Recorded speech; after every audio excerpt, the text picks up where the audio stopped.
Hey everyone, and welcome to Slumber Reads. Tonight we have a 4-part story by the name of I Work for an Organization That Contains Gods. We had to make a sacrifice this time. I really enjoyed this story. I am always very excited whenever we get like a long series like this. Don't worry, it's all 4 parts in this video. You don't have to wait for part 2 or part 3 or part 4. They're all right here. If you do enjoy this video, a like rating would be deeply appreciated. These videos do take me some time to make, and I'm always doing my best to make sure that the videos are as good as they can be.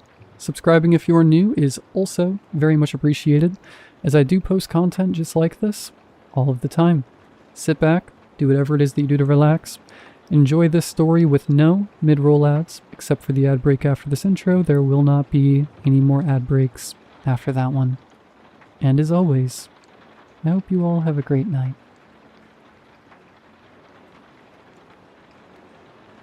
I work at a facility that contains gods. Or maybe contains isn't the right word. You can't really contain something that existed before the concept of walls. Something that remembers the first fire, the first prayer, the first human who begged for mercy. We don't have an official name. At least, not one we're allowed to use. Everyone just calls it CSP. Chain, Seal, Protect. That's our motto. Our purpose. And before you ask, no, I am pretty sure you've never heard of us. Nobody has. We don't even appear on government records, maps, or budgets. If we do our job correctly, the world never learns we exist. I'm posting this because I don't think anyone will believe me anyway. Well, that, and I've decided to start journaling. Apparently, it's supposed to be healthy. Helps you process your thoughts. Organize your feelings, and all that nonsense. But journaling into a notebook sounds boring as hell. No offense to the suburban moms who write 3 pages every morning about their yoga classes and pumpkin spice lattes. But if I'm going to write about my day, I want an audience. And trust me, my days are worth reading about. I love this job. That's probably the weirdest thing you'll hear in this entire story. Most stories like this start with someone who hates their job. They're trapped, desperate, forced into it somehow. That's not me. Okay, that's only partially true. I wasn't exactly forced to join CSP, but they didn't give me many alternatives either. The way they recruit people is actually kind of genius. They don't look for the best candidates. They don't look for the smartest people, the strongest people, or even the most qualified. They look for people who are already half dead, people with no future, people with no family, people nobody would miss. That's what I mean when I say half dead. You're not actually dead, your heart still beats, you still wake up every morning, but your existence has already faded from the world. Nobody calls, nobody checks in. Nobody notices when you're gone for a week, or a month, or forever. You've already been forgotten, so you might as well be halfway in the grave. That's the kind of people CSP recruits. Because when you work at a facility dedicated to chaining, sealing, and protecting things that shouldn't exist, employee retention isn't exactly great. And if one of us dies, well, it's easier when nobody comes looking. Well, I wasn't always half dead. I had a family once. Not a good one, but a family. Getting into the details would take an entire post and probably trigger another mental breakdown, so let's skip the trauma dump. All I'll say is that I left, and I never looked back. And as far as I'm concerned, even if they all perished, it isn't my problem. After I left, things got worse. I hit rock bottom. Tried to end it all, and then ended up under state supervision. Officially, they called it counseling, mandatory sessions, evaluations, therapists asking the same questions in different ways, hoping I'd eventually give them the answer they wanted. It didn't work. Mostly because I lied through every session. At least, I thought it was counseling. Turns out it was recruitment. A few weeks after my treatment ended, I was taken. Kidnapped is probably the correct word, though CSP would likely prefer something cleaner. like acquisition or transfer. I woke up in a concrete holding cell with no windows, no clock, and a single metal table. There was a glass vial sitting on it. Across from me sat a man in a gray suit. He gave me two options. The first was simple. Drink the vial, a painless death. Quick, clean, guaranteed. The second was employment. Join the facility. At the time, I thought it was some kind of sick joke. Then he explained what CSP actually was, and that's when I learned the real reason nobody knows about the organization, because once you know it exists, you don't get to leave. You either become part of the facility, or you never leave at all. And despite what you might be thinking, I didn't choose the vial. Funny how that works. You can spend years wanting to die, convinced there's nothing left for you, and then the moment someone gives you a reason to keep going, suddenly death doesn't seem so appealing anymore. Or maybe it wasn't the purpose. Maybe it was pure spite. Part of me wanted to outlive my parents, to keep breathing long enough to know I'll never attend their funerals. Whatever the reason, I signed the contract. That was 2 years ago. Since then, I've been promoted 3 times. Not because I'm exceptional, not because I'm some genius monster hunter or elite operative. I'm just the only idiot left alive to promote. Most of my coworkers are fresh recruits. Every few months, a new batch arrives, looking confused, terrified, or numb. Some think they've joined a secret government agency. Some think they're being punished. A few are actually excited. Those are usually the first ones to die. Out of every 500 recruits, maybe 15 make it past their first year. Of those 15, maybe 5 survive their second. After that, the numbers get so small nobody bothers tracking them. So either I'm incredibly lucky, or I'm like a cockroach. Ugly, stubborn, and impossible to kill. Personally, I'm betting on the cockroach theory. Before I tell you what happened last week, you need to understand how gods actually work. First, CSP doesn't imprison gods. That's a common misconception. Humans are incapable of imprisoning a god. Trust me, we've tried. When we say a god is contained, what we really mean is that it's being managed, kept satisfied, kept predictable, kept from wandering off and collecting worshippers on its own. How the containment division accomplishes that is beyond me. I work in retrieval, not containment, and I have no interest in transferring. The mortality rate over there makes our department look like a retirement home. I'm one of the 3 heads of the retrieval division. One of the other managers has survived 4 years. The third has survived 3, which basically means they're better cockroaches than I am. Our job is simple in theory. Find newly emerged gods, negotiate with them, offer them a deal, a place to stay, worshippers, protection from rival entities and human interference. In exchange, they stop kidnapping people. Most gods don't want to destroy humanity, they just want attention. The problem is that gods attract worship the same way a fire attracts moths.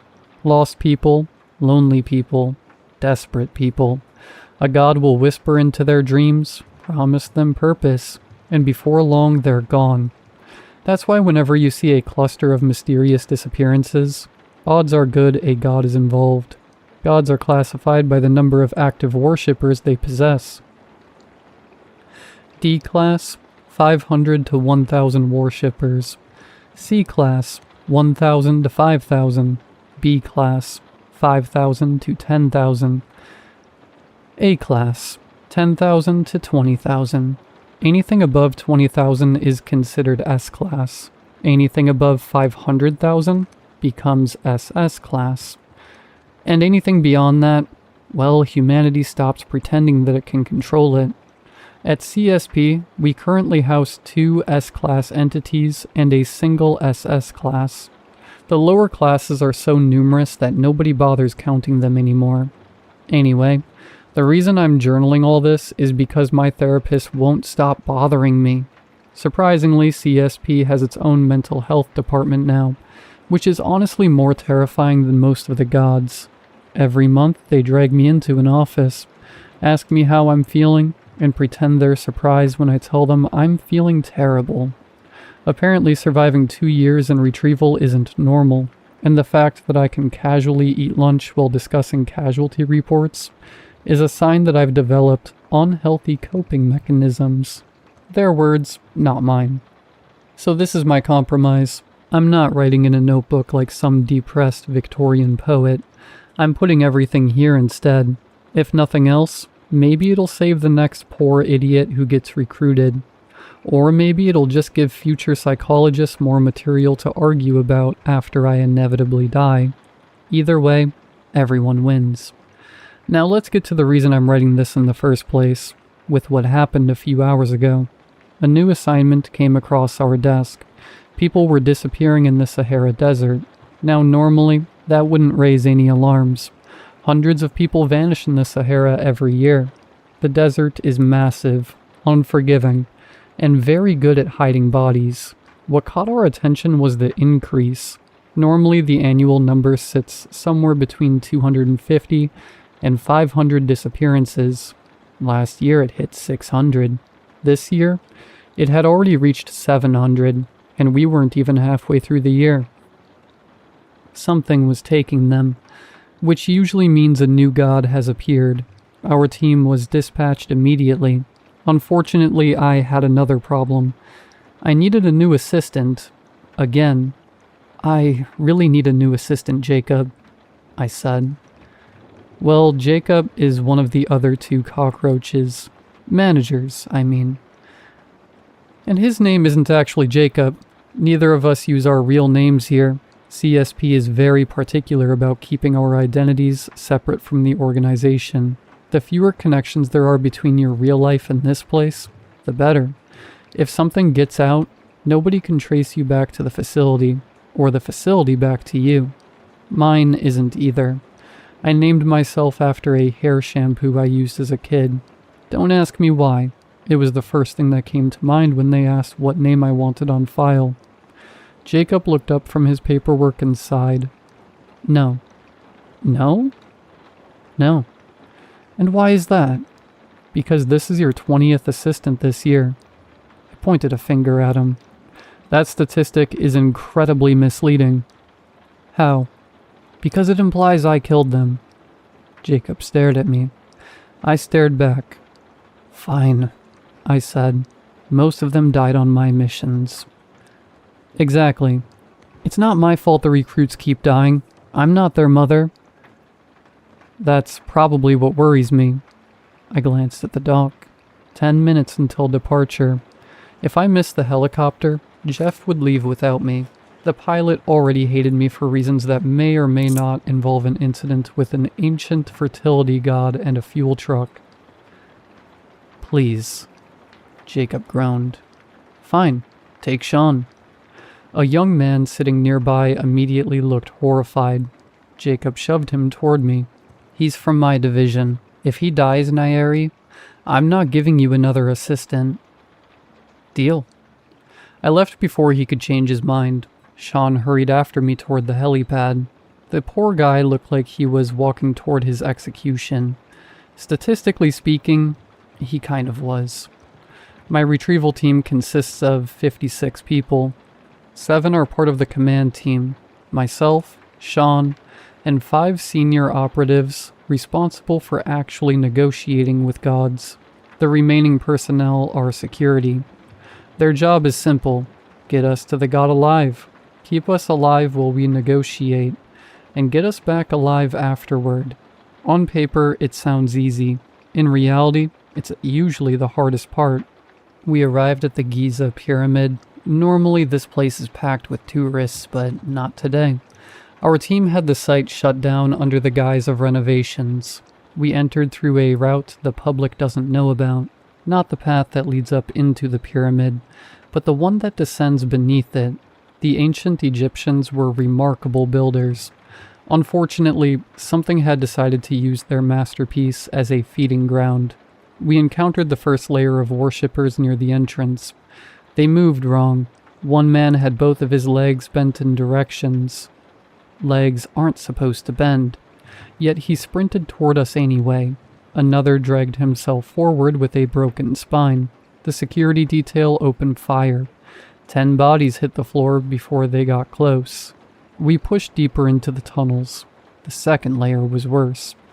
50, maybe 60 worshippers rushed us at once. Some crawled across the walls and ceiling like insects.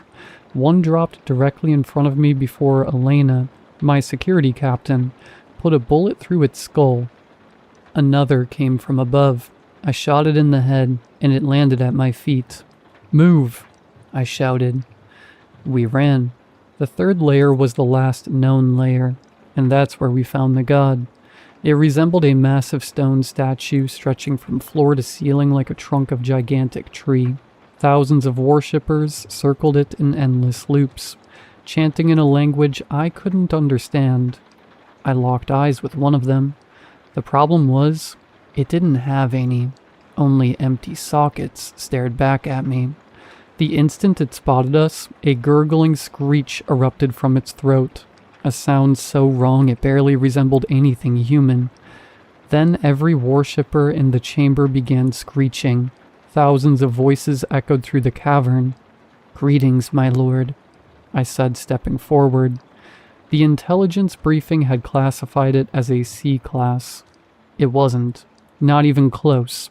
The thing was at least A class, which was a problem because I had brought a C class team. "Greetings, my lord," I repeated. For several seconds, nothing happened. Then a voice whispered directly into my ear. "Lowly human." I resisted the urge to jump. The thing was at least 50 feet away. "What brings you to my sanctuary, human?" it asked. "We represent an organization dedicated to assisting divine entities." The lie rolled off my tongue so smoothly, I almost impressed myself. Still, peaceful containment beats becoming toast. "Assisting?" The god stared at me. "And why would a god such as myself require assistance from lowly humans?" "Because, my lord, people are going to stop coming here." The god tilted its stone head. "And why is that?" "The pyramid is being renovated. Humans won't be allowed inside it for a long time." The god's stone face twisted. Its worshippers began to twitch. "No pilgrims?" "Not for some time." "No wanderers?" "No." "No offerings?" "No." The god's voice sharpened with every question. Then it shrieked. Thousands of worshippers turned toward us at once. Gods are prideful creatures. Deny them admiration for even a single day, and it wounds their ego. Tell them new worshippers will stop coming altogether, and the reaction is rarely pleasant. I cleared my throat. "This is why we're here, to provide assistance during this unfortunate period." The god fell silent. "Continue." The statue leaned forward, its massive face stopping only a few feet from mine. I could smell incense, blood, and something far older than either. "We can provide housing, worshippers, protection, maintenance, and a stable source of followers." "What makes you think I will believe you, little human?" I gestured toward the empty entrance. "Today's visitor count?" The god didn't respond. 0 worshippers arrived today. Still nothing. And tomorrow won't be much better. The statue slowly straightened. I could practically hear it thinking, which was terrifying. God's thinking is usually bad for humans. "And what would you demand in return?" it finally asked. "Very little. Nothing is ever little with humans." "Fair." The worshippers resumed their circling, their feet scraping softly against the ancient stone as they moved. I reached into my bag and removed the sealed scroll. "We've prepared a formal proposal." Before the god could respond, I handed it to Sean and shoved him forward. "Huh?" was all Sean managed to say before he stumbled into one of the worshippers. Several of them immediately grabbed him and dragged him toward the statue while he screamed. The scroll floated from his hands before it reached the ground. The god read it. I have no idea what was written on it. Nobody in Retrieval does. The scrolls arrive sealed from the containment division. They're written in some ancient language only gods can understand. We aren't allowed to open them. Rumor says reading one drives humans insane, and I've never been curious enough to test that theory. Quite a proposition, lowly creature, the god snarled. For a moment, I thought it was going to reject the offer. Then it laughed. I accept. And with that, a blinding light filled the chamber, causing all of us to close our eyes. When I opened my eyes, the statue was gone. The worshippers were gone. The cavern was empty. Another successful mission. We returned to the helicopter. I was halfway on board when I realized Sean wasn't with us. I looked around, counted heads, counted again. Still no Sean. I sighed. Sorry, Jacob. I already knew he was going to kill me. Not literally, probably, but it wasn't my fault. The god had decided to keep him. The entity now resides on the 44th floor of the facility under a long-term containment agreement. Sean lives there too. He's one of the worshippers now. Last I heard, he spends his days walking in circles and chanting in a language nobody understands. Officially, he's listed as alive. Personally, I think that's debatable. Still, that's not what has me irritated. What has me irritated is what was waiting for me when I got back. A new assignment. Apparently, while we were dealing with the pyramid, something showed up in Antarctica. Normally, that wouldn't be my problem. Antarctica is usually containment's territory. If something decides to crawl out of the ice, they can be the one to deal with it. Unfortunately, somebody upstairs disagreed. The report was thin. Too thin. Just 3 pages.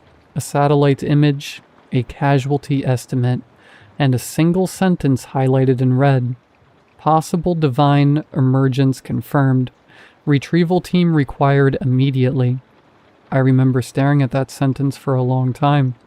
Not because of the assignment, not because of the location, because of the casualty estimate. The last team that went there was erased, never to be seen again. It was a containment division team, and apparently, just because I was a 100% success rate, the people upstairs think this is something I can handle. Side note, I can't. The previous team vanished into thin air, never to be seen again, which means whatever we're going to find in Antarctica already has them. And if that's the case, there's a decent chance my next assistant won't be the only one who dies. Honestly, I should probably get some sleep before we leave. The helicopter departs at 6, so 8 hours from now. At least that means Jacob won't get the chance to kill me. By the time he receives the report, I will be long gone. Antarctica is waiting, and for the first time in a long time, I'm not looking forward to a mission. Part 2. So I got a new boss. Well, got is a crazy way to put it. Forced into the arrangement is probably more accurate. I have a lot of feelings about the situation, and unfortunately, most of them are terrible. The rest are alcohol related. So this feels like the perfect time to sit down and write everything out before I convince myself none of it actually happened. The short version is that Antarctica went very, very wrong. The slightly longer version is that over 10,000 civilians disappeared. 405 containment personnel vanished trying to investigate, and for reasons that still escape me, management decided I was the right person to send after them. Apparently surviving previous deadly encounters qualifies you for future deadly encounters. Human resources should really stop using that metric. To explain how any of that led to my current employment situation, we need to go back a few hours, to the moment a casualty report landed on my desk. Missing. Containment Division personnel, 405. Civilians, over 10,000. I stared at the report, 10,000 civilians was tragic. 405 containment personnel was a staffing problem. Before you judge me, understand that these numbers directly affect my workload. According to the file, scientists stationed throughout Antarctica had been disappearing for the past 3 months. In the first month, 3 entire research stations were abandoned. One moment, they were there. The next, they weren't. No distress calls, no evacuation requests, no bodies, just empty facilities and missing personnel. In the second month, 4 more stations vanished. The third month, 5. This month wasn't even halfway over yet, and 2 more stations had already gone silent. That was why containment responded so quickly. Normally, Antarctica buys you time. The continent is cold, remote, miserable, and generally hostile to human life. Emergency responses aren't exactly convenient, but when entire research stations start evaporating off the face of the planet, people suddenly become very motivated. A containment division task force was dispatched almost immediately. 405 personnel. Every single one disappeared. I was lucky I'd been in Egypt.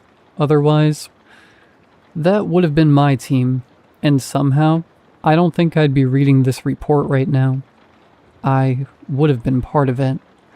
There are only a few things capable of making an entire containment division team disappear without leaving behind a single body, an SS-class entity, another containment division team, or Antarctica itself. Honestly, Antarctica had the highest kill count out of all 3. People romanticize the place because it's covered in snow. In reality, it's an enormous frozen death trap that occasionally allows scientists to visit before trying to kill them. You fall into a crevice, you're gone. A blizzard rolls in, you're gone. You take one bad step in the wrong direction, congratulations, you're now part of the landscape. Unfortunately, my money wasn't on Antarctica. Something was down there. Something powerful enough to erase entire facilities. Maybe a god. Maybe something worse. Maybe something even the CSP didn't know. As ridiculous as that sounds, several incidents over the last 3 months suggested CSP wasn't nearly as informed as it liked to pretend. Gods had started disappearing from containment. Not escaping, disappearing. One day they'd be present, the next they'd be gone.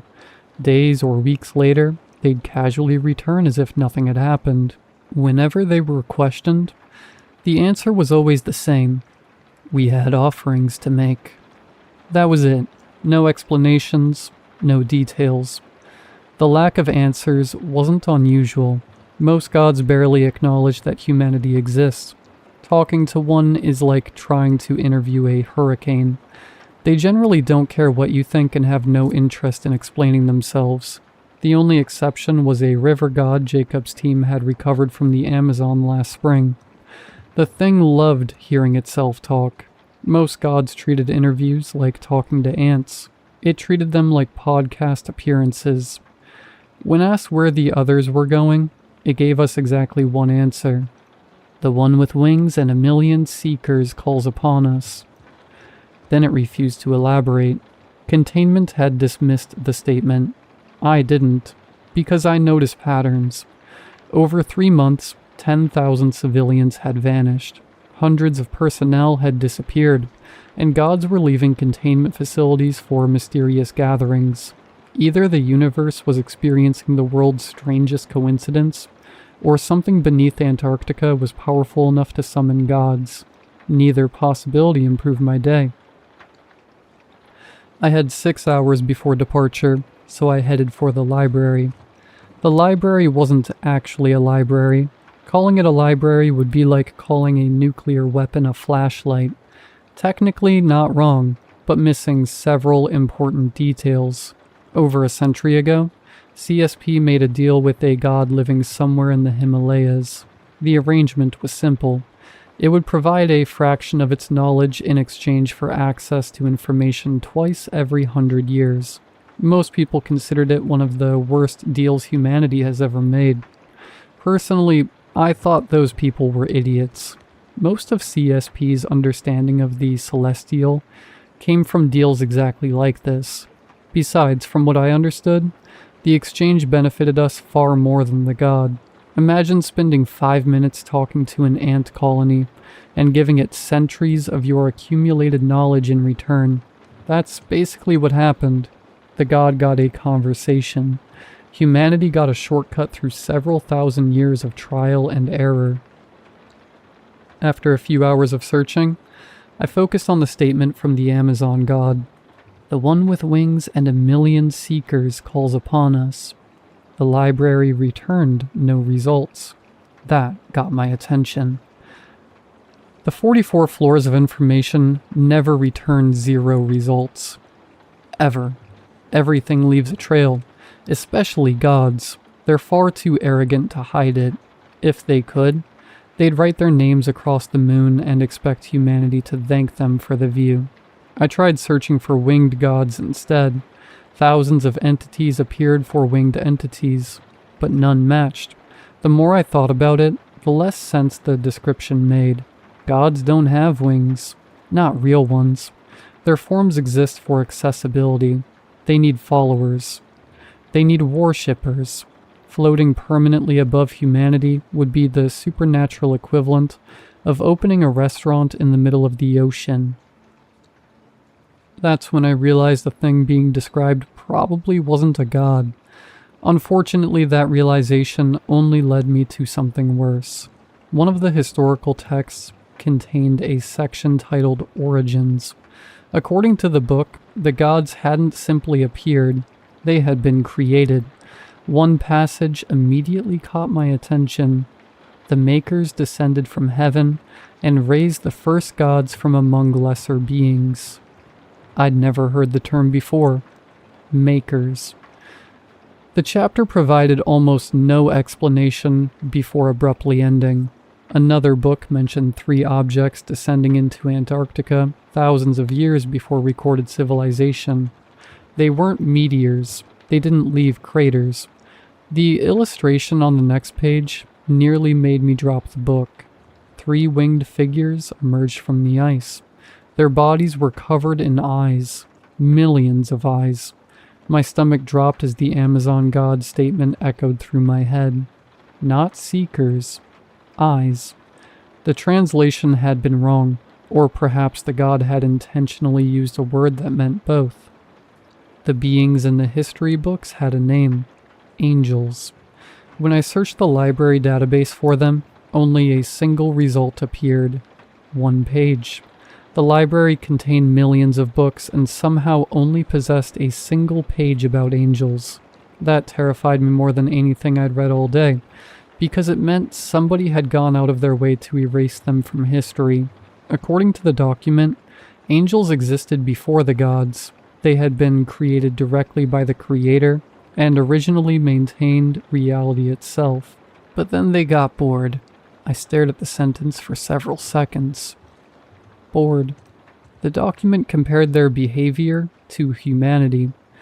We were supposed to protect the world, yet we'd spent most of our existence damaging it. According to the page, angels weren't much different.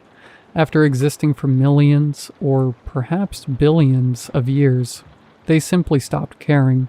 They lost interest in reality, lost interest in purpose, lost interest in everything.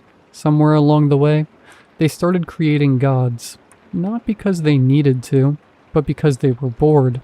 And apparently, cosmic beings are just as capable of making terrible decisions as everyone else. This was insane.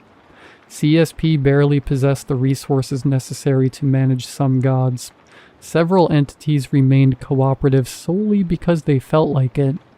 An angel? One of the original 3? Forget containing it. We probably couldn't even annoy it.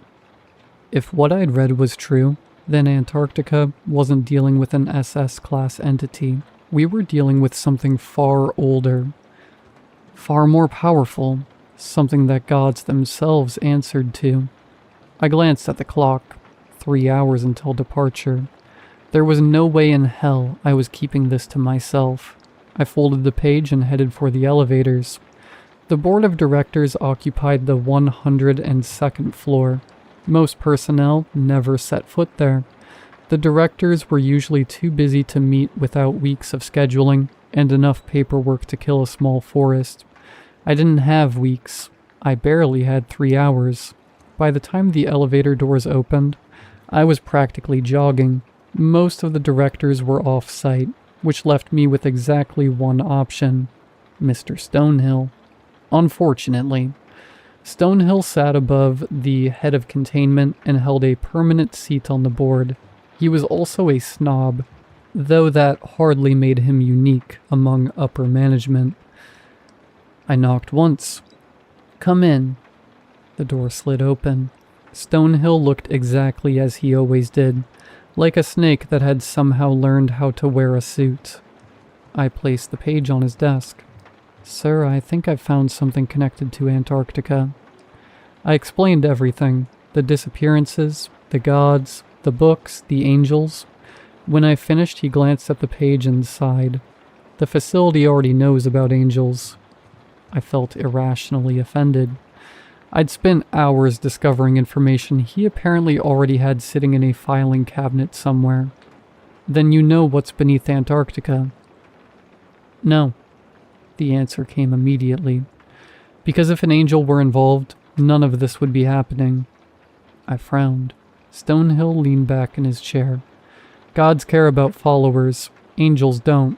They existed long before gods, humanity, and civilization. They do not need worshippers.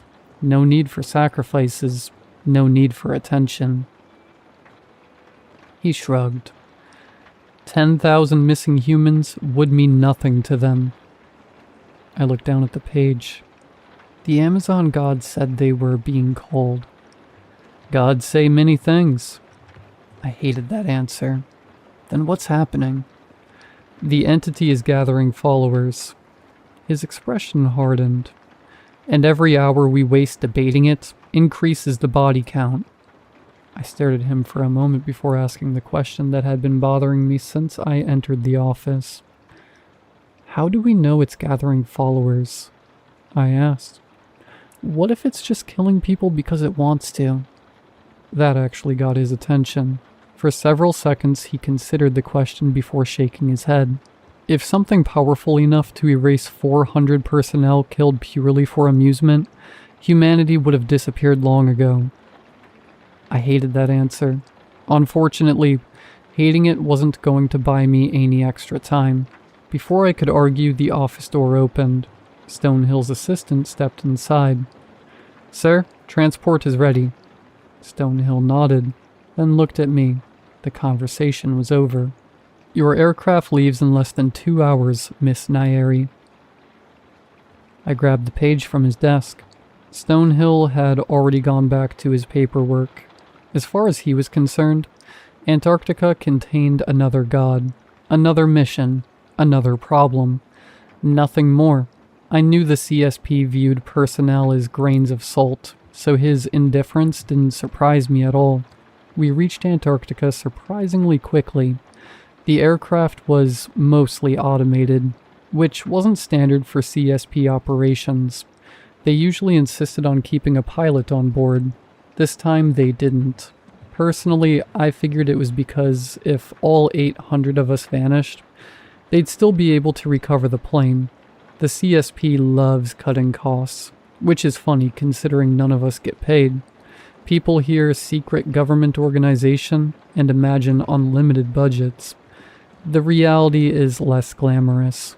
We live in CSP facilities, eat CSP food, wear CSP uniforms, and usually die before retirement. For the few who somehow survive long enough to retire, there is a pension waiting for them. Most never get the chance to collect it. On the bright side, healthcare is free, so I try not to complain too much. The automated aircraft landed roughly 2 miles from the anomaly. 800 security personnel accompanied me. My negotiation team consisted of 20 specialists selected from various departments. Normally, I'd also have an assistant. Unfortunately, my last assistant is technically still classified as alive, so I don't qualify for a new one. We approached the entrance of a massive ice cave carved deep into the Antarctic shelf. At first, nothing seemed unusual. The tunnel descended in layers, each one deeper than the last. We passed the first level, then the second, third, fourth. Nothing. By the time we reached the sixth level, several members of the team were visibly relaxing. I wasn't. Something had erased 405 containment personnel. It was here. We simply hadn't found it yet. Then we reached the seventh level, and everything changed. The cold didn't bother me much. Our suits were designed for Antarctic deployment and could withstand temperatures that would have killed an unprotected human in minutes. What I saw did. The walls were covered in bodies, thousands of them, frozen men and women embedded directly into the ice. Scientists, containment personnel, civilians. Some looked terrified. Others appeared completely calm, as if they'd simply stopped moving and frozen where they stood. The tunnel stretched ahead for miles, and every inch of it was lined with human beings. Nobody spoke. Nobody needed to. I stared at the frozen faces surrounding us, then into the darkness waiting ahead. This was bad. So unbelievably bad. Because I finally knew one thing for certain. This wasn't a god. Gods need followers. They need worshippers. They need people they can influence, manipulate, and communicate with. Freezing thousands of humans inside a glacier where probably nobody could ever reach them served no purpose. We continued downward. Level 8, Level 9, Level 10. The bodies never stopped. The deeper we went, the older they became. Scientists gave way to explorers. Explorers gave way to soldiers. Soldiers gave way to people wearing clothing from civilizations that should not have existed. Some of the corpses looked thousands of years old, yet somehow remained perfectly preserved, as if the ice itself refused to let them decay. By the time we reached the bottom, nobody was speaking anymore. At the center of the cavern stood something larger than a mountain, a winged figure covered in eyes. Millions of them. Chains wrapped around its body and disappeared into the ice. For one brief, glorious moment, I thought it might actually be imprisoned. Then I noticed the chains. They were divine. The same material found within gods. The realization hit immediately. The gods hadn't worshipped this thing. They'd chained it. A loud crack echoed through the cavern. One chain snapped. Then another. Then thousands of eyes opened. I couldn't breathe. I couldn't even move. The light pouring from the angel's countless eyes was so bright that I instinctively shut my own. For several seconds I remained frozen in place. Then I heard the commotion around me. Some people were laughing. Others were crying. A few had fallen to their knees and started praying. Several were screaming for everyone to open their eyes, while others couldn't stop talking about how beautiful it was. Then came the running, the screaming, the gunfire, and the sounds of hundreds of trained personnel completely losing their minds. I didn't need to see what was happening, and I refused to die like this. Think, Naeri, think. Then an idea came to me. I know where the gods are. The cavern fell silent. Even the screams stopped. My heart nearly exploded. I swallowed hard and repeated myself louder. I know where the gods are. A sound echoed throughout the cavern. Laughter. Not human laughter. Something deeper, older. The laughter of a creature that had watched continents form and civilizations turn to dust. A mere human bargains for her life. The angel sounded genuinely amused. You are quite entertaining. I forced myself to keep talking. If it was speaking, it wasn't killing. At the moment, that was good enough for me. Weren't they the ones who trapped you here? The laughter grew louder. You believe they trapped me? You believe chains can imprison me? For the first time, I risked opening my eyes. I immediately regretted it. Millions of eyes stared back, every single one focused on me. I remained because I wished to remain. The angel shifted one of its wings and the entire cavern trembled. Chunks of ice broke from the ceiling and crashed into the darkness below. The gods occasionally gather and strengthen the chains. They imagine themselves powerful enough to contain me. The laughter returned. I find the spectacle entertaining. It relieves my boredom. I looked around. People were still disappearing. Others continued walking toward the angel despite every survival instinct screaming at them to run. This thing wasn't trapped. We were the ones imprisoned with it. Then the angel's attention settled on me once more. The cavern became silent, but human. Millions of eyes narrowed. What will you offer to relieve my boredom? I had a feeling there wasn't a correct answer to that question. There were only disappointing ones, so I did the only thing I could think of. I told the truth. I belong to an organization that houses gods. Its purpose is to keep them in check. For a moment there was silence. Then the angel laughed harder than before. The cavern shook violently. Entire sections of ice collapsed. Thousands of frozen corpses shattered against the floor like glass. Humans keeping gods in check? It laughed again. Now that is genuinely intriguing. Then the laughter stopped instantly. Millions of eyes focused on me. Perhaps, the angel said. My eternity has finally become interesting. The chains rattled. Cracks spread across them like spiderwebs as the cavern shook around us. People screamed while ice collapsed from the ceiling. I looked around desperately. 800 personnel, 20 negotiations, thousands of frozen corpses, humanity's greatest containment organization, and none of it mattered. Then the angel made me an offer. Promise to relieve my boredom, and I may continue tolerating humanity. May, not will. May. The kind of wording lawyers and supernatural horrors absolutely love. Around me, people continued dying. 800 soldiers, 20 negotiators. Entire teams vanished while the angel waited for my answer. I'd love to tell you I accepted because I wanted to save humanity. That would sound heroic, but it would also be complete nonsense. The truth is, I was terrified. Everyone else was already dead.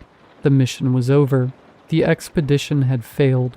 The only thing I'd accomplished was becoming slightly more interesting than the thousands of corpses frozen into the walls around me. The angel didn't value me. It wasn't choosing me. I was just the newest thing in existence that hadn't become boring yet.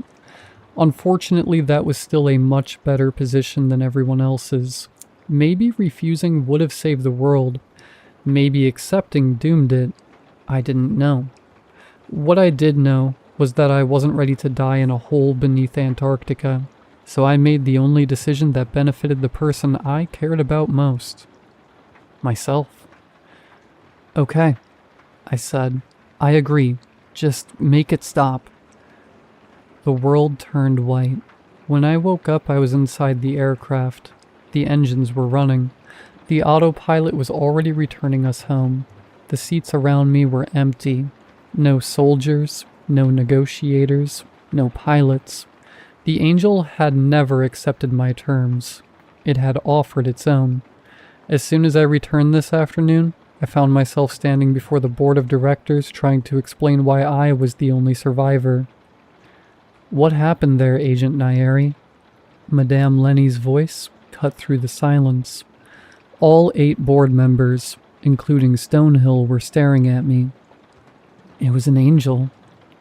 The room immediately became tense. Several directors inhaled sharply. Others exchanged nervous glances. "They're all dead," I continued, "but in return, the angel accepted our terms." Several directors visibly relaxed. "The agreement isn't permanent," I added. The relief vanished instantly. "Not permanent? What do you mean, Agent?" Madame Lenny asked. I swallowed. "I think only the angel can explain it." Then the conference room doors opened. Every head turned. A young man stepped inside.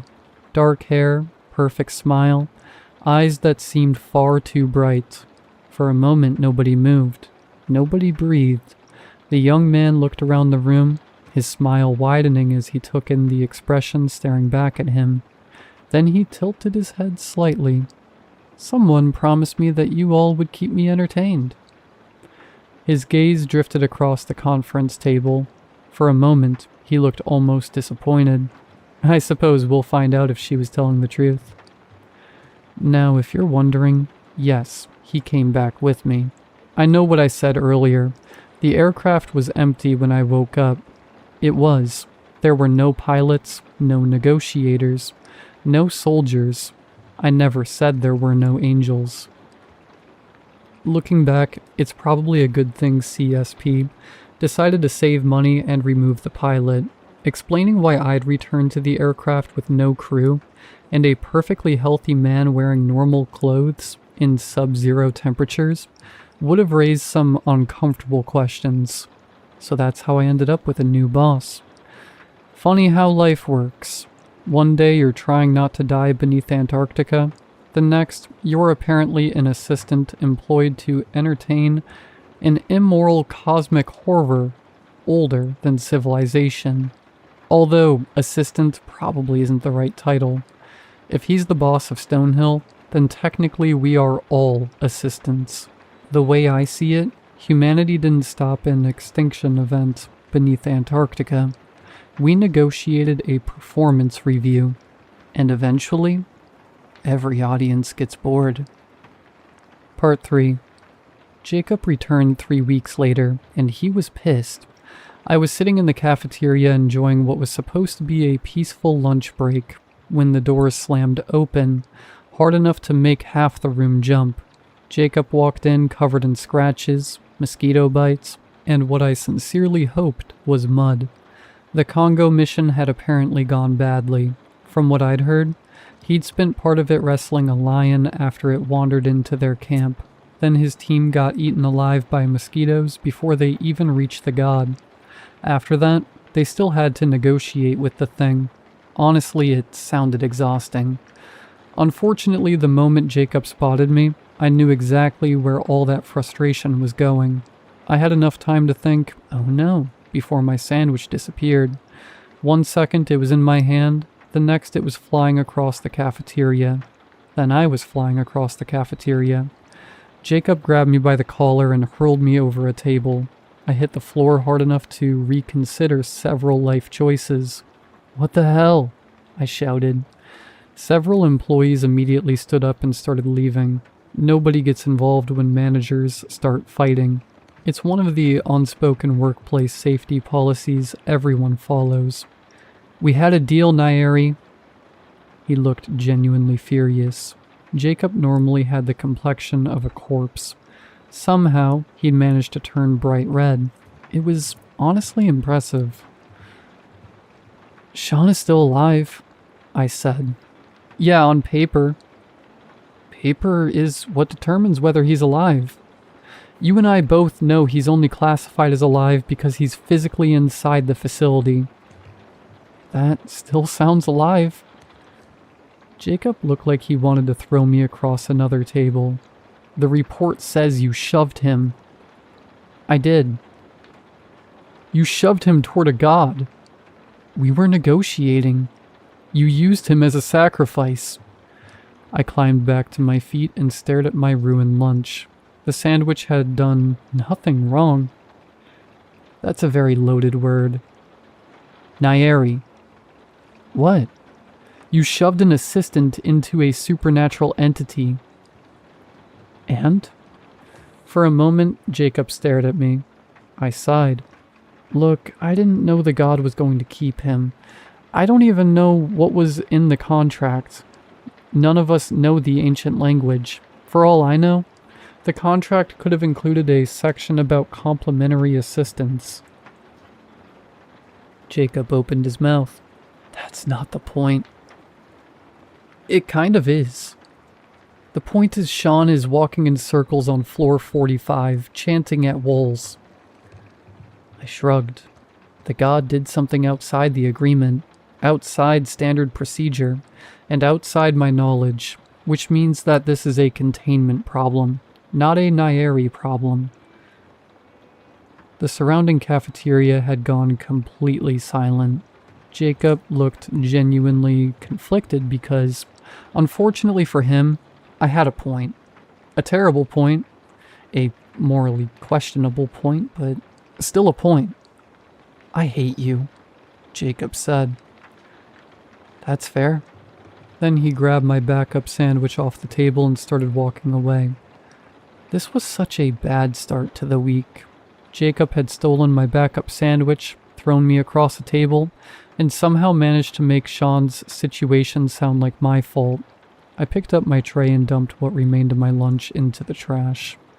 3 weeks had passed since Antarctica.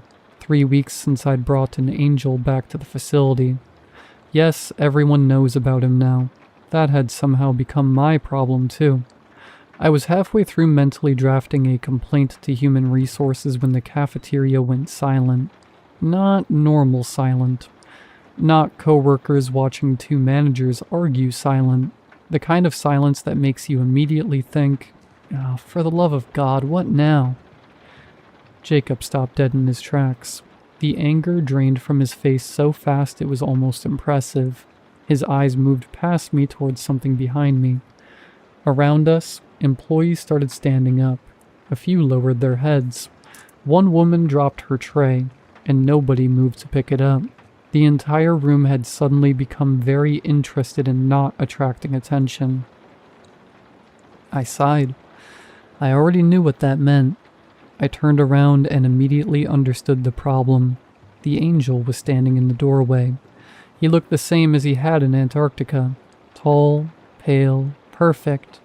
The kind of face ancient civilizations would have carved into mountains and then started wars over. He was wearing a CSP employee badge. I don't know why that bothered me more than anything else. The badge even had a photo. And a name. Angelo. Which was probably the most angel name an angel could possibly have. Someone had apparently convinced an eldritch celestial entity to sit still for an identification photo, fill out employee paperwork, and accept a name badge. Or maybe he'd requested one himself. I wasn't sure which possibility was worse. For some reason, he'd developed a habit of appearing wherever I happened to be. Meetings, hallways, briefings, the gym, my apartment. I still wasn't sure how he'd found my apartment among the thousands of CSP apartments spread throughout the facility complex. That particular incident had resulted in several uncomfortable conversations with facility security. Apparently, security can't issue trespassing notices to ancient celestial entities capable of rewriting reality. As if that wasn't enough. I'd also developed strange scars running across my left leg. They'd appeared 3 days ago. The medical department had no idea what had caused them. Personally, I suspected the angel. At this point, blaming the angel had become my default explanation for most problems. The angel glanced around the room, looking curious and interested, like he was watching a peculiar educational documentary. Then his eyes landed on me. His expression immediately brightened. "Oh," he smiled. "There you are." I closed my eyes. Not because I was scared, because I was tired. Around me, the cafeteria somehow became even quieter. Jacob slowly looked at me, then at the angel, then back at me. "Why is it always you?" he whispered.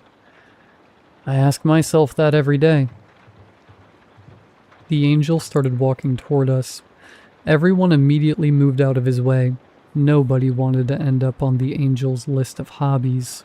Unfortunately, I'd already lost that privilege. He stopped directly in front of me and stared for several seconds before tilting his head. "You are injured." I glanced at the bruise on my arm. "I'm aware." The angel followed my gaze. His eyes settled on Jacob. Jacob visibly tensed. Honestly, I couldn't blame him. The angel studied him for a moment before looking back at me. "Did he do that?" The entire cafeteria froze. Jacob stopped breathing. A few employees looked like they were preparing evacuation routes. "No." Jacob relaxed. "He only threw me across the table." Jacob immediately stopped relaxing. The angel blinked. "Oh." For several seconds he appeared to think about that. Then he turned toward Jacob and smiled. "Is this injury deadly to humans?" "No," I said. I was starting to get annoyed. The angel had a habit of asking questions like this. Over the past week, he'd asked enough questions to fill an entire library. Most of them were concerning. Some were merely annoying. A few had resulted in emergency meetings. "How many bones can a human lose before it becomes a problem? Why do humans become upset when they are lied to? Can sadness be measured? Why do humans celebrate surviving another year? Why do humans enjoy horror stories? How much of a human can be removed before it affects productivity? How many employees can I duplicate before CSP notices?" Those last two questions alone resulted in 3 emergency meetings, 4 containment reviews, and a facility-wide employee census. Then there were the questions directed specifically at me. "Would you inform me before dying? If I prevented your death forever, would you still dislike me? Why do you become irritated when I watch you sleep?" Those questions bothered me, not because I thought he was threatening me. The angel didn't really understand threats. The problem was that every question sounded genuine, like he was honestly trying to understand why the answers weren't obvious. And unfortunately, I had somehow become his preferred source of information. Or, as Stonehill liked to put it, his lab rat. "That is good," the angel said. "It would be inconvenient if you died." He pulled out a chair and sat beside the table Jacob had thrown me across. Nobody had invited him. Nobody was going to stop him. "What are you doing?" I asked. "Eating lunch." "You don't eat." "I have been informed that lunch is a social activity." I stared at him. He stared back. The cafeteria remained completely silent. The angel glanced around the room. "Have I interrupted something?" Nobody answered. "Good." Then he leaned down and picked up the remains of my sandwich from the floor. He examined it carefully, his brow furrowing. "This appears damaged." I looked at the sandwich, then at him, then at Jacob. "You owe me 2 sandwiches now." I sighed. My week had somehow gotten worse. That lunch break was the most awkward experience of my life. The angel spent 20 minutes learning how to chew. Not eating, chewing. Apparently he'd already understood the concept of consuming food. What fascinated him was the process of turning food into smaller pieces first. Jacob sat across from us, glaring at me the entire time like I'd personally unleashed this disaster onto humanity, which, in my defense, was only partially true. I inhaled my replacement sandwich in 3 bites just to escape. By the time I reached my office, I was already mentally preparing several complaints to HR that I knew nobody would read. Unfortunately, something was waiting on my desk. A report. I opened the folder.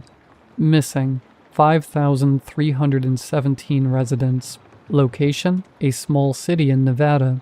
Classification: B-class god. I stared at the report for several seconds before closing it. Then I opened it again. The number stubbornly remained the same. 5,000 people don't just disappear. At least they're not supposed to. 3 hours later, I was sitting in a briefing room explaining our plan to the B-class god under control. A B-class entity wasn't world-ending, but it was still more than capable of wiping out a city if left unattended. By the time the briefing ended, we had assembled a response team consisting of 400 security personnel, 6 negotiators, multiple research specialists, and enough equipment to invade a small country. Everything was proceeding normally, which should have been my first warning sign. We were already boarding the aircraft when I noticed movement near the loading ramp. I closed my eyes, counted to 5, then opened them again. The angel was still there. Of course he was. He stepped onto the plane like he belonged there. Several security officers immediately moved out of his way. One of the negotiators actually turned around and walked back down the ramp. I couldn't even blame him. "What do you want?" I asked. The angel looked genuinely surprised by the question. "I wish to accompany you. It is boring here." "This isn't a field trip. You said humans enjoy traveling." "This isn't traveling." "It appears to involve travel." I pinched the bridge of my nose. Around us, nobody was speaking. Nobody was moving. Nobody was volunteering to tell an eldritch celestial entity that he couldn't board the aircraft. The angel tilted his head. "I am coming anyway." I sighed. Unfortunately, that wasn't really a statement I could argue with. Technically, I outranked most people in the organization except the board members. Practically nobody outranked an ancient celestial horror capable of rearranging reality whenever it got curious. 10 minutes later, we were airborne. The seating arrangement was interesting. By interesting, I mean everyone had crammed themselves onto the opposite side of the aircraft. 400 trained security personnel, 6 negotiators, and multiple researchers were all squeezed together like terrified sardines. Meanwhile, Angelo sat beside me with an entire row of seats empty around him. It looked less like transportation and more like a quarantine zone. The angel seemed completely unaware of this, or worse, completely aware and enjoying it. He stared out the aircraft window for several minutes before speaking. "Will this god be entertaining?" I looked up from my mission briefing. I'd prefer if it wasn't. "Why?" "Because entertaining gods usually kill people." He considered that for a moment. "Humans seem very opposed to being killed." I stared at him. "That's a groundbreaking observation." "Thank you." The fact that he wasn't being sarcastic somehow made it worse. I returned to my report, but I couldn't shake the feeling that bringing him along was going to become a problem. A very large problem. And considering our mission already involved 5,000 missing people and a hostile god, that was saying something. The flight lasted 4 hours, and they were 4 very long hours. At some point I fell asleep, which turned out to be a mistake. I woke up because someone was staring at me. Not in the normal way. Not in the creepy coworker way. I mean, directly staring at me from 6 inches away. I opened my eyes and nearly launched myself through the ceiling. The angel was sitting beside me, leaning forward and watching me with intense concentration. "What the hell?" Several nearby security officers jumped. The angel, meanwhile, looked pleased. "You make unusual noises when sleeping." I rubbed my face. People do that. "You stopped breathing 12 times. That's called snoring." "You appeared to be dying." I wasn't. The angel nodded thoughtfully. "You are weird." "Thank you." I was so annoyed I briefly considered throwing myself out of the aircraft just to end the conversation. He sat back unbothered by my expression. Across the cabin, dozens of employees immediately relaxed. Apparently, everyone had been waiting to see whether I was about to be dissected. The rest of the flight passed in relative silence, which should have worried me. Whenever things become quiet around the angel, it usually meant he was thinking, and whenever he was thinking, someone ended up filing paperwork. Lots of paperwork. We landed just before sunset. The city looked normal from the outside, and that was what bothered me. It was just a normal Nevada city sitting in the desert, peaceful, quiet, and empty. The moment we entered the city limits, I knew something was wrong. There were cars parked in driveways, lights still on inside homes, food sitting on restaurant tables, and a school bus abandoned in the middle of an intersection. It looked like the entire population had simply stood up and walked away. Nobody spoke as our convoy rolled through the streets. 400 security personnel suddenly seemed inadequate. Eventually we stopped in the center of town and I climbed out of the vehicle. The silence hit immediately. There were no birds, no insects, no wind, nothing. A city wasn't supposed to sound like that. One of the researchers approached carrying a tablet. We found where it started. Where? The church. Quite fitting for a god, honestly. Then again, gods could be anywhere. One time we found one underneath the Paris catacombs, so a church was comparatively normal. The church stood at the edge of town, small, white, and completely ordinary. Security teams established a perimeter, while researchers unloaded equipment. The angel wandered past all of them. Nobody tried stopping him. A few people actively moved out of his path. He stared at the church for several seconds before frowning. That immediately got my attention because the angel rarely frowned. What? He didn't answer immediately. Instead, he looked toward the sky, then the church, then the empty streets. His expression became strangely uncomfortable. I know this one. The way he said it made my stomach drop. We are currently outside the church waiting for the final breach order. The angel hasn't taken his eyes off the building since he arrived. I've seen him curious. I've seen him confused. I've seen him amused.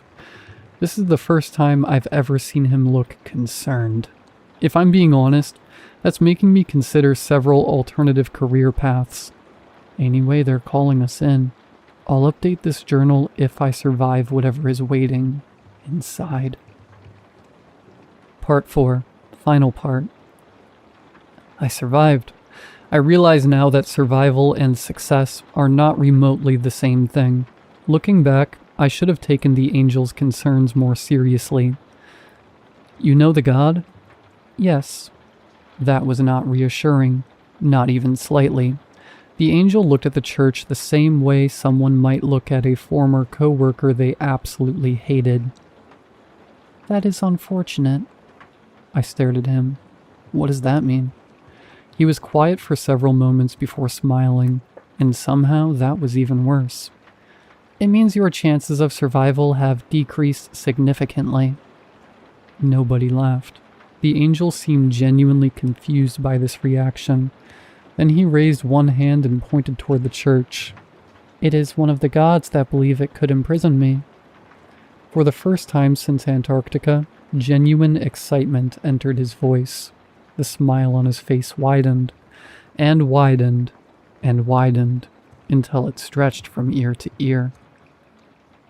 Several security officers instinctively stepped backward. I couldn't blame them.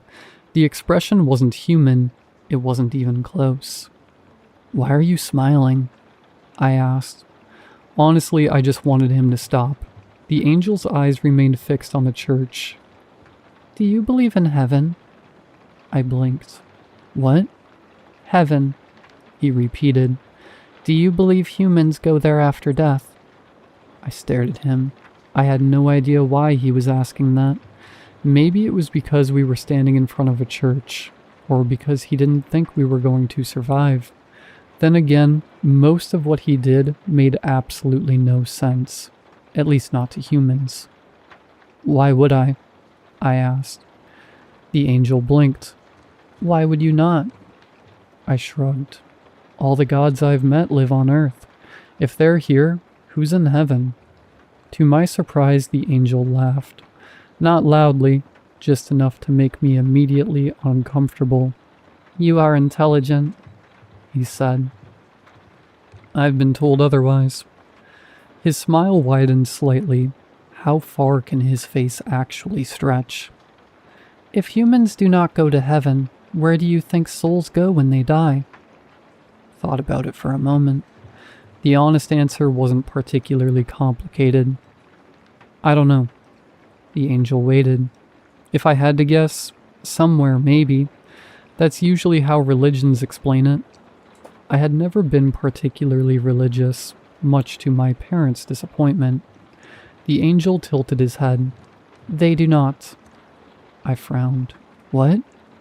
When humans die, their souls dissipate and cease to exist. He said it with the same tone someone might use to discuss the weather. Suddenly everything felt very quiet. I stared at him.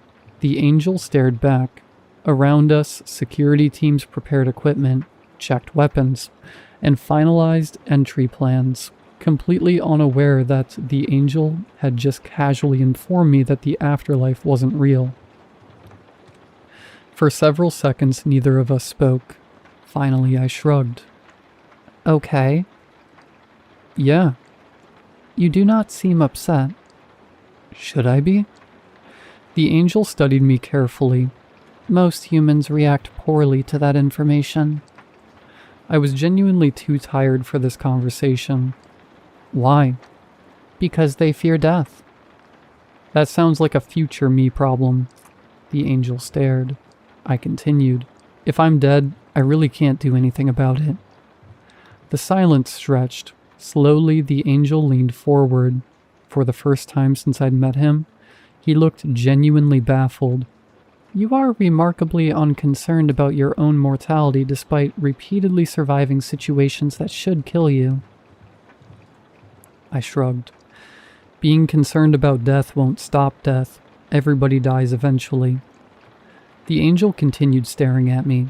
I had the distinct feeling I'd given the wrong answer, or possibly the most interesting answer. Unfortunately, with him, those were usually the same thing. Finally, the preparations were complete. We made our way toward the church entrance. Security teams established positions around the building. After a brief discussion that mostly consisted of people arguing over who had to go in first, the security personnel breached the doors. The moment they swung open, every conversation died. The church was bigger. Much bigger. Not slightly bigger or architecturally impressively bigger. Impossibly bigger. The interior stretched far beyond what the exterior dimensions should have allowed. Rows upon rows of pews extended into the distance, disappearing into a dim golden haze. Hundreds of civilians filled those seats. Then I realized it wasn't hundreds. It was thousands. Every missing resident was there. 5,000 people sat perfectly still in neat rows as if a church service was underway. Nobody spoke. Nobody moved. They simply stared forward with peaceful expressions on their faces. The sight would have been comforting if it weren't so deeply wrong. At the far end of the impossible sanctuary stood a massive figure. At first I thought it was a statue. Then it moved. The thing towered over the congregation. Its body partially fused into the floor beneath it.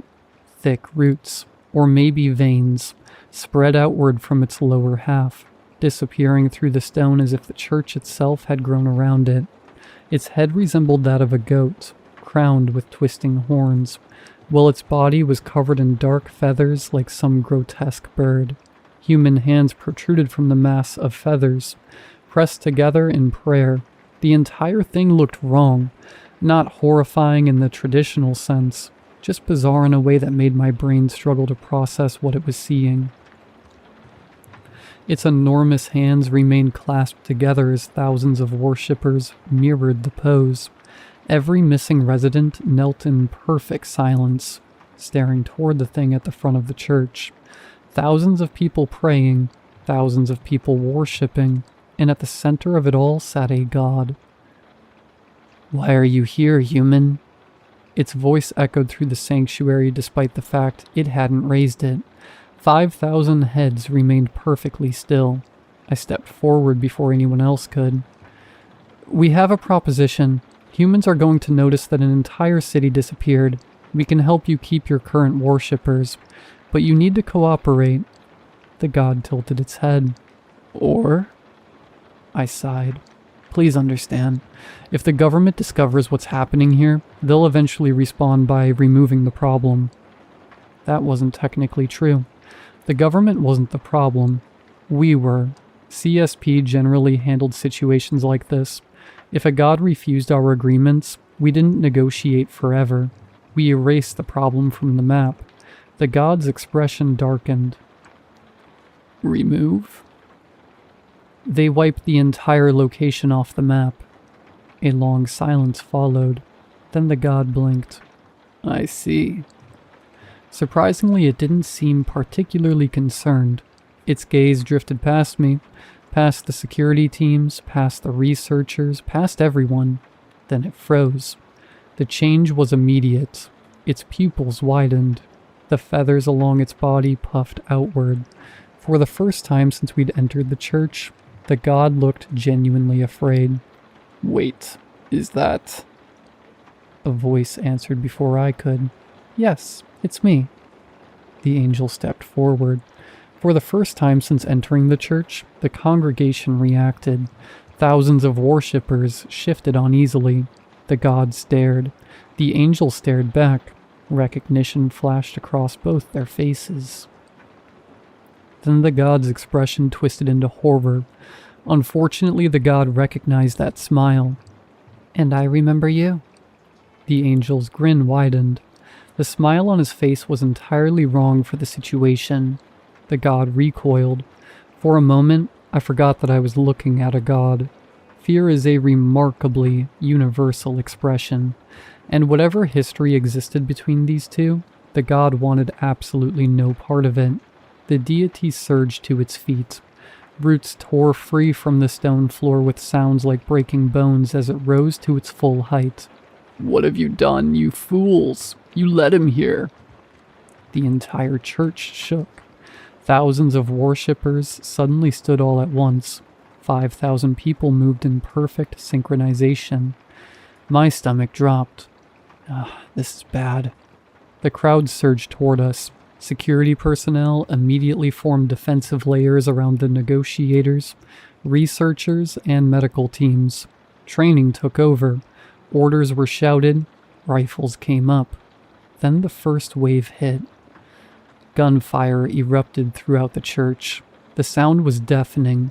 Hundreds of rifles opened fire simultaneously as the congregation rushed forward like a living tidal wave.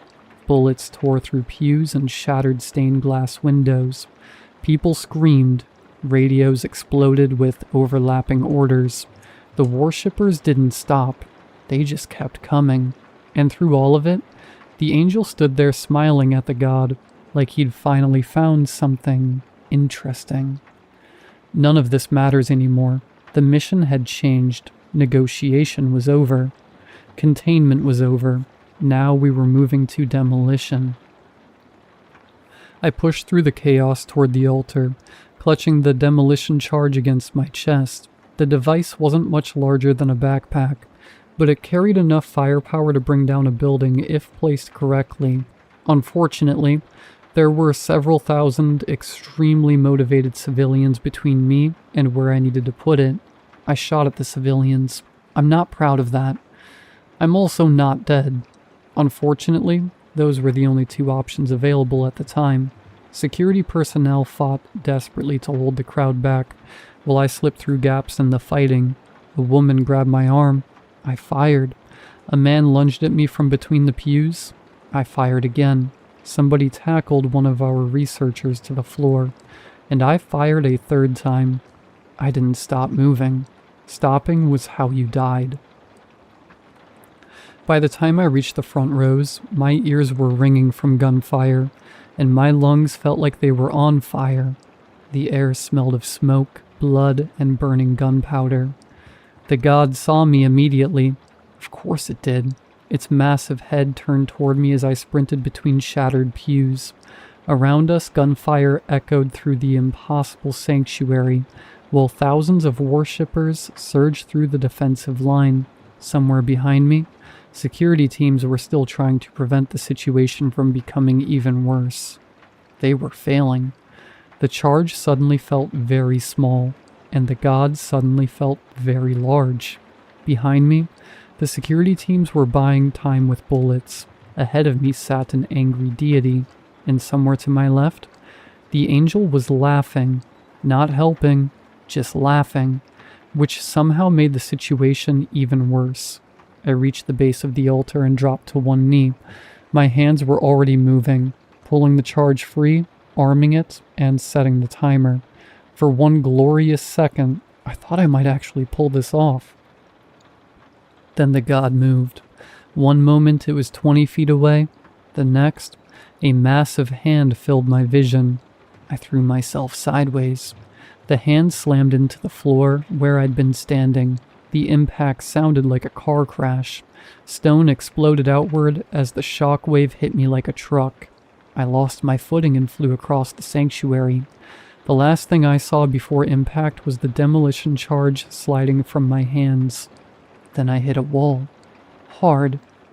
The stone cracked around me. Something inside my shoulder made a noise shoulders aren't supposed to make. For several seconds I couldn't breathe.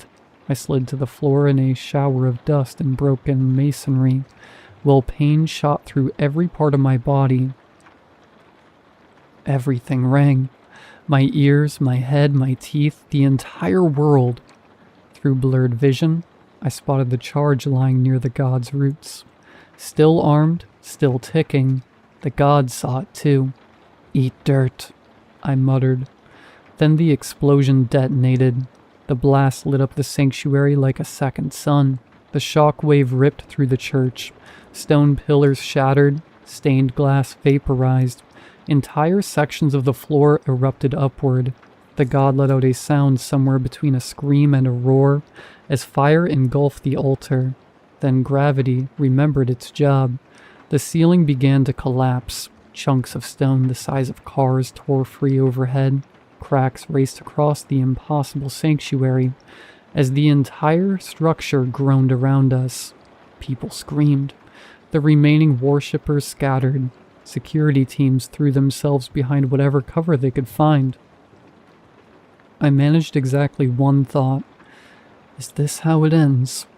Then several tons of debris came crashing down on top of me. Everything vanished in a flash of white. For a moment, I was certain I was dead. Then I opened my eyes. I was standing in the middle of a field. Tall grass stretched endlessly toward the horizon, and above me the sky shimmered gold and silver, filled with stars that drifted across the heavens far too quickly to belong to any real night. There was no church, no gunfire, and no screaming. There was only silence and the god. The goat-headed deity stood several yards away, motionless among the grass. Its enormous form seemed different somehow, less solid, less real, as though I was looking at a reflection instead of the thing itself.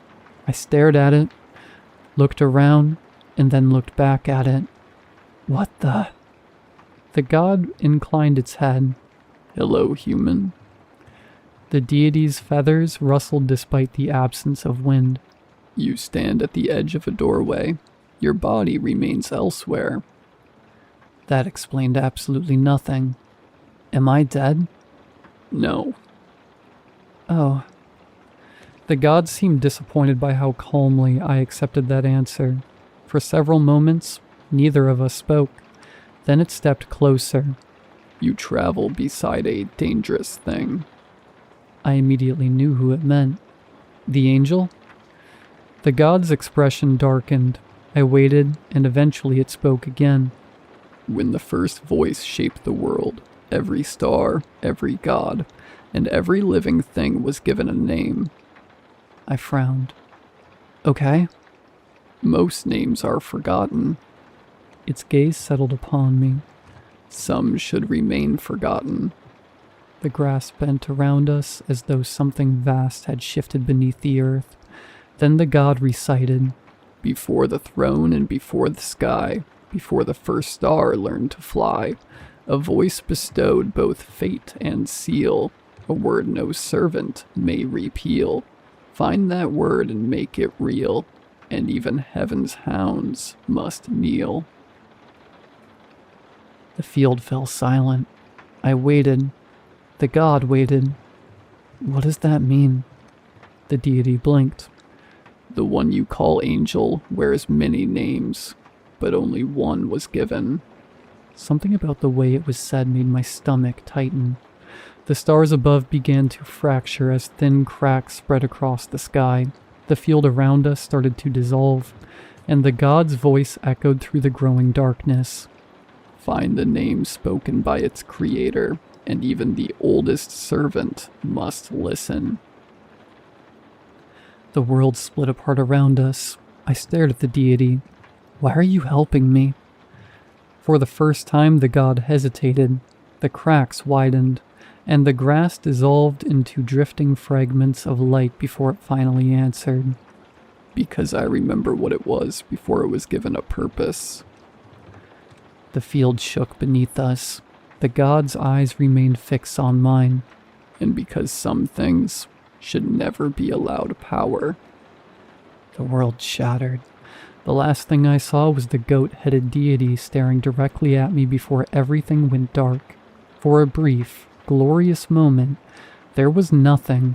No pain, no collapsing church, no angry gods, and no angel.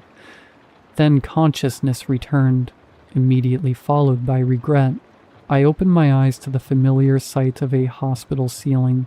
Unfortunately, there was also a face approximately 6 inches from mine. At this point, I was beginning to suspect the angel simply materialized next to unconscious people for entertainment. "Oh," he said, "you survived." I stared at him. The angel stared back. Neither of us spoke for several seconds before I finally sighed. "Can you stop doing that?" "Doing what?" He leaned back slightly. "Not enough." My head was ringing, my vision was blurry, and every part of my body hurt. Breathing hurt, thinking hurt, existing hurt. The angel tilted his head. "Are all humans this weak, or are you the exception?" I closed my eyes. "Good morning to you too." He was silent for a moment before speaking again. "Why are you like this?" I opened one eye. "Why are you this interested in me?" The question came out more annoyed than intended. Then again, nearly dying probably gave a person the confidence to ask questions they normally wouldn't. The angel considered it. "You repeatedly place yourself in situations that should result in your death, despite possessing remarkably poor instincts." The room remained silent. I waited. Eventually he continued. "You are very fragile, yet you continue succeeding. I find this unusually entertaining." Of course he did. I am writing this from my hospital bed now. According to the doctors, I suffered a concussion, a dislocated shoulder, 3 fractured ribs, and enough bruising to qualify as modern art. Apparently, getting bruised beneath several tons of collapsing cement isn't recommended for long-term health. The angel is currently sitting across the room. For once, he isn't staring at me. Instead, he's staring out the window, and I have no idea why. A few minutes ago, he informed me that he intends to accompany me on future missions. Apparently, this was not a request. Normally, that would be the most concerning thing to happen all day. Instead, I keep thinking about what the god told me. The warning, the name, and the fear in its voice. The god wasn't afraid of us. It wasn't afraid of our weapons. It wasn't afraid of being blown apart. It was afraid of the angel. That should probably bother me more than it does. But what bothered me instead was something else. When I first met the angel, he felt completely alien. Not hostile, not friendly, just distant. Like a force of nature pretending to be a person. Now I'm not so sure. A few weeks ago, he wouldn't have understood sarcasm. Now he uses it. Poorly, but he tries. When I first met him, he never asked questions. Now he asks them constantly. Most of them are deeply concerning, but they're still questions. The strangest part is that I think he's started lying. Not well and not often, but I've caught him doing it. Tiny things. Claiming he wasn't curious about something immediately before asking 27 follow-up questions. Insisting he doesn't care what people do before getting visibly annoyed when Jacob injured me. Pretending he wasn't waiting outside my hospital room after being told visitors weren't allowed. The lies are obvious. The fact that he tells them at all is not. The angel claims he does not experience human emotions. I believed him. Now I'm beginning to suspect he's trying to. I don't know why that possibility unsettles me. Maybe because I've met plenty of monsters pretending to be gods. Or maybe it's because the angel has started looking less like a force of nature and more like a person. If something older than time itself is learning how to be human, I have absolutely no idea what happens next. Humans trust each other eventually, though, and if he learns to trust, maybe one day he'll tell me his name. That thought should have been comforting. Instead, it terrified me. A dark possibility entered my mind. If the angel ever trusted me enough to give me his name, I knew exactly what I would do with it. I'd tell myself it was for humanity. I'd tell myself it was a safeguard, a weapon of last resort, something to use only if he ever became a threat. But deep down I knew the truth. I'd keep it because I'd finally have leverage over something stronger than me. For the first time in my life, I wouldn't be the fragile one in the room. The realization made my stomach turn. The god warned me that some things should never be allowed to have power. Looking at the angel now, I'm starting to think it wasn't talking about him. I think it was talking about me. The angel just asked why I was smiling at him. I wasn't aware I was. Considering I've spent the last 10 minutes figuring out how to blackmail an entity older than civilization, that's probably not a great sign. Anyway, if I don't update this journal again, I've either completed my mandatory counseling, or I'm having another terrible day babysitting an entity older than time itself, for an organization that shouldn't exist.